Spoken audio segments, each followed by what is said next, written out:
Hello à tous, c'est Gummy, bienvenue dans cette nouvelle vidéo. Aujourd'hui on va voir ensemble 3 astuces à utiliser sur son MetaMask que peu de personnes connaissent. On va voir comment annuler des transactions, comment réduire les frais des transactions et surtout comment révoquer les permissions qu'on a données à des sites internet via notre portefeuille MetaMask de manière définitive pour éviter toutes les escroqueries et aussi d'éviter de se faire voler toutes les cryptos qu'on pourra avoir sur son portefeuille digital. Donc sans plus attendre, si t'es prêt, c'est parti.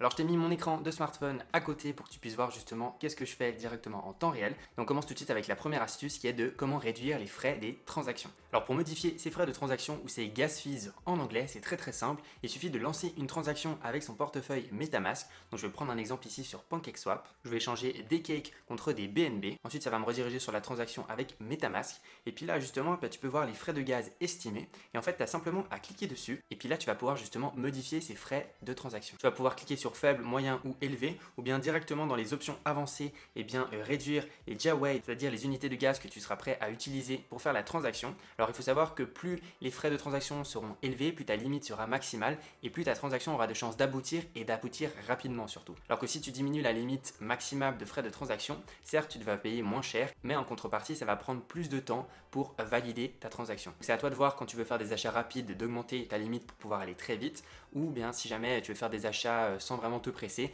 tu as tout intérêt à diminuer ta limite pour pouvoir payer le moins possible, et peu importe si la transaction elle est validée en 3 heures, toi ça ne change rien et puis au moins tu payes le moins de frais par transaction. Donc voilà, tu as simplement à cliquer par exemple ici sur diminuer les Gwei. Alors des fois ça va pas marcher parce que ce sera trop bas par rapport au minimum qu'il faut pour le réseau, mais des fois ça va fonctionner, donc n'hésite pas à essayer, ça va dépendre un peu de chaque blockchain.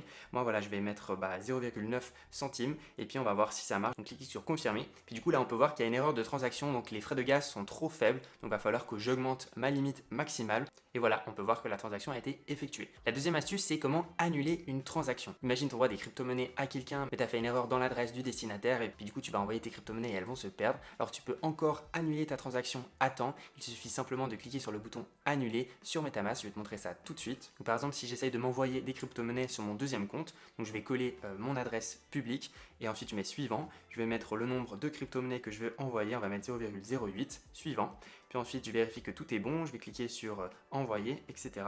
Et puis là, si jamais j'ai pas envie qu'elle s'effectue, je peux encore annuler l'opération en cliquant sur annuler. Mais il faut que j'aille très vite parce qu'une fois que la transaction est validée, malheureusement, on ne pourra plus l'annuler, elle sera déjà partie sur la blockchain. Tu auras d'autant plus de temps si jamais justement tu as mis des frais de transaction assez bas parce que ça prendra plus de temps pour que ta transaction soit validée par le réseau. Mais si par exemple tu as mis des hauts frais, il y a de grandes chances que tu aies que quelques secondes pour pouvoir annuler la transaction. Ça vaut toujours le coup d'essayer si jamais tu as fait une petite erreur parce que ça peut te faire récupérer pas mal d'argent si jamais tu t'es trompé. Mais voilà, c'est pas non plus une méthode à 100% et puis il y a de grandes chances quand même que la transaction elle passe. Mais voilà, au cas où, t'es averti et puis tu sauras comment faire si jamais ça t'arrive. Et puis finalement, la troisième astuce et l'astuce la plus importante selon moi, c'est comment révoquer les permissions que tu as données à des applications, à des dApps avec ton portefeuille digital MetaMask pour pouvoir justement faire des transactions et consulter ton solde sur ton portefeuille. Alors c'est nécessaire si jamais tu veux faire des transactions sur par exemple OpenSea, PancakeSwap, etc. de pouvoir donner justement ces permissions pour que le site web puisse accéder à tes fonds, à tes crypto-monnaies, à tes NFT, etc. pour les échanger. Mais des fois, si on fait pas attention, on peut donner un peu trop de permissions à plein de sites web différents, d'autant plus si ça fait plusieurs années qu'on a utilisé MetaMask. Et si malheureusement ce site web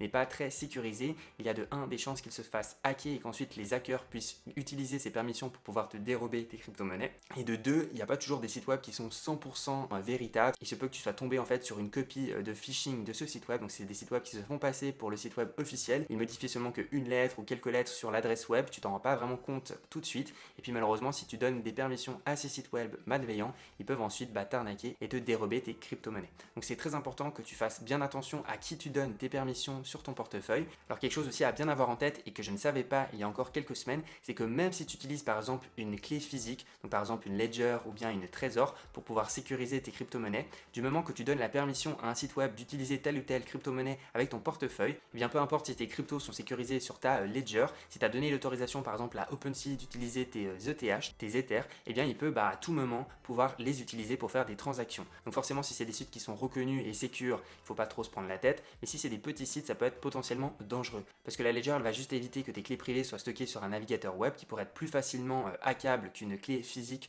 où tu as vraiment besoin d'avoir l'objet pour pouvoir accéder à ces clés privées. Mais du moment que tu as donné une autorisation, une permission à un site web d'utiliser tes cryptos stockés sur ta Ledger, eh bien ils peuvent le faire ensuite après quand ils le veulent. Donc ça c'est vraiment une idée reçue de penser penser que du moment que nos cryptos sont sur une clé physique, une ledger, peu importe, elles sont 100% sécurisées, c'est pas du tout le cas. Il n'y a pas de zéro risque dans le monde des crypto-monnaies. On a beau avoir toutes les protections du monde, il y aura toujours un risque de se faire hacker, mais on peut comme ça mettre plusieurs filets de sécurité pour pouvoir limiter un maximum ce risque. Et puis malheureusement sur MetaMask, il n'y a pas moyen de directement voir toutes les permissions qu'on aurait données par le passé auprès des différentes applications et sites web. Ils n'ont pas encore cette feature, ce qui est disponible, mais heureusement on peut utiliser différents sites internet, différentes applications pour pouvoir voir toutes les permissions qu'on a données sur notre portefeuille MetaMask. À savoir qu'une permission, c'est vraiment une sorte de ligne de code qu'on va inscrire dans la blockchain, et le seul moyen d'annuler cette ligne de code, c'est de réécrire une ligne de code par-dessus en mettant justement un montant nul qui va du coup annuler ce smart contract, cette permission. Alors il y a par exemple dbank, unrect.net, mais pour moi le meilleur site web que j'ai testé, c'est revoke.cash. Il suffit de le chercher sur internet et tu vas tomber là-dessus. Et puis ensuite, c'est tout simple, il suffit de connecter ton wallet. Donc tu mets connexion avec MetaMask.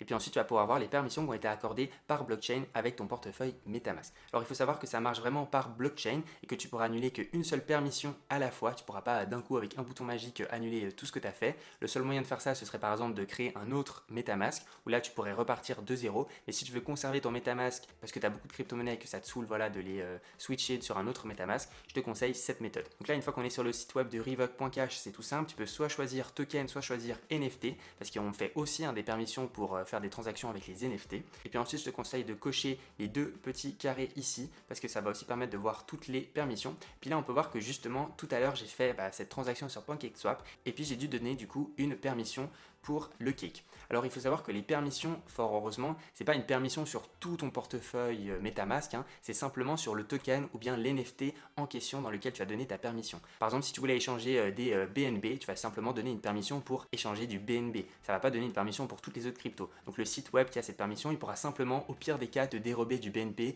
il pourra pas te dérober tes bitcoins, etc. Puis après, c'est toujours un équilibre entre commodité et sécurité. Si tu veux 100% de sécurité, je te conseille d'enlever toutes tes permissions, mais si tu veux de la commodité, je te conseille quand même de laisser les permissions sur les sites web usuels, comme par exemple OpenSea, PancakeSwap, etc. Parce que ça va devenir assez chiant si à chaque fois tu dois réapprouver la permission, la désapprouver. Et puis il faut savoir aussi que ça te coûte des frais de l'approuver et puis de la désapprouver parce que ça va inscrire une ligne de code dans la blockchain et que tout ça, c'est pas gratuit, il faut payer justement la validation des blocs, etc. Donc là, par exemple, si jamais tu n'es pas content avec une transaction, il suffit simplement de cliquer sur Revoke. Puis ensuite, tu verras que tu auras comme une sorte de permission qui va s'afficher avec ton MetaMask. Et puis il faudra simplement cliquer sur approuver. Donc ça va te coûter un certain montant de gas fees. Mais une fois que la transaction est faite, elle va annuler en fait la permission que tu as donnée à PancakeSwap dans ce cas-là. Puis comme tu peux le voir maintenant, elle a disparu. Et tu peux faire ça ensuite pour toutes les applications avec lesquelles tu avais donné une permission. Donc là, tu peux voir que j'ai plus aucune permission en tout cas sur la BNB Chain avec justement les tokens. Ensuite, je vais vérifier pour les NFT. Tu vois que j'en ai pas non plus de données. C'est marqué No Allowance. Mais il faut savoir que c'est vraiment par blockchain. Donc tu vas devoir vérifier toutes tes blockchains indépendamment et tu pourras révoquer les permissions que une par une. Donc là, si par exemple je vais aller voir l'Ethereum blockchain, eh bien j'ai simplement à switcher sur la blockchain Ethereum sur mon MetaMask, comme ceci. Donc je change de blockchain. Et puis ensuite, si tu retournes sur l'application, tu pourras voir qu'elle s'est automatiquement connectée sur l'Ethereum blockchain. Et puis là aussi, elle va vérifier. Donc tu peux relancer du coup les vérifications. Et puis tu vois que j'ai aucune permission qui est en cours sur Ethereum. Et puis petit bonus, si jamais vous voulez voir le montant total de toutes vos crypto-monnaies sur votre portefeuille MetaMask, comme il y a plusieurs blockchains, c'est pas évident toujours de savoir combien on a de crypto dans telle et telle blockchain, eh bien il y a un site pour ça, ça s'appelle dbank.com, je vous le mets ici à l'écran, puis en fait il suffit simplement de se connecter avec son MetaMask, donc vous mettez ici Connect Wallet, connexion, et puis ça va vous mettre exactement combien vous avez de crypto-monnaies dans toutes les blockchains de votre compte MetaMask. Donc là on peut voir que j'ai environ $126 sur la Binance Smart Chain, que j'ai environ $14 sur la Polygon Chain et que j'ai environ $4000 sur la chain Avalanche. Donc ça c'est assez pratique je trouve parce que c'est pas toujours évident de switcher de blockchain et puis de voir toutes les crypto-monnaies qu'on aurait, surtout que MetaMask des fois n'affiche pas en fait toutes les crypto-monnaies avec lesquelles vous avez justement des fonds parce que des fois vous les avez masquées ou bien où elles se sont pas affichées quand vous avez importé votre MetaMask. Donc ça peut être assez pratique et je vous le mets en barre de description comme tous les autres liens que j'ai cités dans cette vidéo. Donc voilà, on arrive au bout de cette vidéo, j'espère qu'elle t'aura plu et qu'elle t'aura été utile. Moi ça a vraiment changé ma manière d'utiliser MetaMask. N'hésite pas à t'abonner et mettre un gros pouce bleu si jamais elle t'a plu. Moi je te dis à très vite, prends soin de toi, c'était Gummy et à la prochaine. Ciao.